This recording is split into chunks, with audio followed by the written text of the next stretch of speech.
बड़े बेआबरू हो हम तुम्हारे कूचे से निकले। कुछ दिनों पहले वो विजुअल्स, वो दृश्य सबके सामने प्रत्यक्ष है कि किस तरह पप्पू यादव को राहुल गांधी, तेजस्वी यादव, दीपांकर भट्टाचार्य जिस अस्थायी मंच पर मौजूद थे उस पर चढ़ने नहीं दिया गया, जिसके बाद तमाम अटकलें लगने लगी कि क्या पप्पू यादव से कांग्रेस आला कमान, कांग्रेस हाई कमान, कांग्रेस का शीर्ष नेतृत्व नाराज है, या तेजस्वी ने कांग्रेस को समझा दिया है कि अगर पप्पू यादव को संग ले चले तो बड़ी मुश्किल होगी। तुम हमको चाहो ना चाहो कोई बात नहीं, तुम किसी और को चाहोगे तो मुश्किल होगी। क्या यही हाल तेजस्वी ने कांग्रेस के लिए ये स्थिति स्पष्ट कर दी है कि हमें कम चाहोगे तो चलेगा लेकिन पप्पू को ज्यादा चाह लिए तो समस्या है। लेकिन पप्पू यादव जो हैं वो कह रहे हैं कि जी ऐसी कोई बात ही नहीं है। मैं तो ये देखने जा रहा था कि राहुल गांधी ठीक ठाक चढ़ गए कि नहीं। अरे भाई, उनके पास तो इतनी एसपीजी की सुरक्षा है, वो उन्हें ठीक ठाक चढ़ा ही देंगे। इतने नेता है जो राहुल गांधी को कभी भी गोद में लेकर कहीं भी चढ़ा और बिठा सकते हैं। वो तो मौके की तलाश में रहते हैं। कभी कांग्रेस हेडक्वार्टर दिल्ली आइए, देखने को आपको मिलेगा। लेकिन इन सब के बीच पप्पू यादव का मोह कांग्रेस और महागठबंधन से नहीं छूट रहा है। पप्पू यादव भी इसमें अपने लिए मौका देख रहे हैं कि 4-5 सीट मिल जाए तो हमारा भी कुछ उद्धार हो। और फिर से पप्पू यादव ने एक सुझाव दिया है। आखिर क्या है वो सुझाव, वो भी बता रहे हैं। आपको जैसा पता ही है कि बिहार में साल के अंत तक 243 सीटों पर विधानसभा चुनाव होने हैं। इसके लिए चुनाव आयोग और राजनीतिक पार्टियों ने अपनी तैयारी शुरू कर दी है। हालांकि एनडीए और महागठबंधन काफी दिनों से टिकट बंटवारे को लेकर बैठकें कर रहा है। अब महागठबंधन ने धीरे धीरे टिकट की रणनीतियां साफ करनी शुरू कर दी है।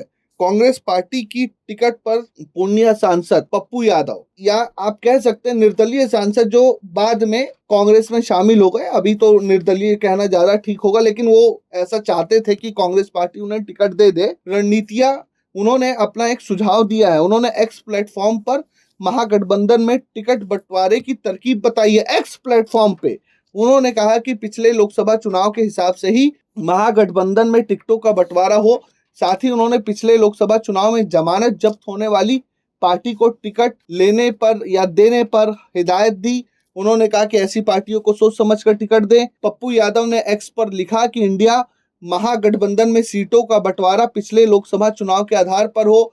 मुझे मिलाकर कांग्रेस का स्ट्राइक रेट सबसे शानदार था। यानी देखिए, मुझे मिलाकर आगे वो कहीं ना कहीं अपने लिए ही चाहते हैं कुछ ना कुछ। आगे लिखा कि वैसे उन दलों को टिकट लेने से पहले सोचना चाहिए जिनकी पिछले लोकसभा चुनाव में जमानत जब्त हो गई थी। कहीं ना कहीं निशाना आप समझ रहे हैं किस तरफ है। बिहार विधानसभा चुनाव में महागठबंधन एक साथ मैदान में उतरेगा।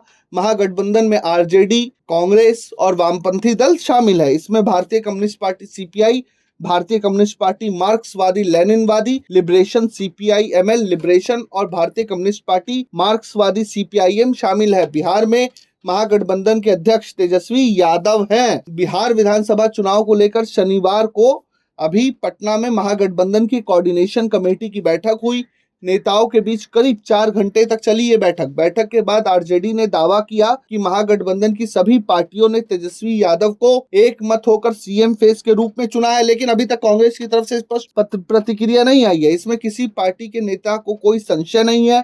हालांकि राहत की बात है कि कांग्रेस ने भी सीटों पर भी अभी तक कोई विवाद नहीं खड़ा किया है, ना ही सीएम फेस वाली बात पर कोई विवाद खड़ा किया है। लेकिन ये आगे पता चलेगा कि कितने लोग तेजस्वी यादव को सीएम मानते हैं। और पप्पू यादव जो कह रहे हैं, सुझाव दे रहे हैं एक्स से, पार्टी फोरम पे शायद उनको जगह नहीं मिल पा रही है, तो क्या पप्पू यादव अपने लिए इस पूरे राजनीतिक माहौल में कुछ सीटें चाह रहे हैं जिससे उनको लग रहा हो कि आने वाले समय में बिहार में वो अपने एक स्पष्ट और निर्भीक राजनीतिक छवि बना सके। ब्यूरो रिपोर्ट, प्रजा हित।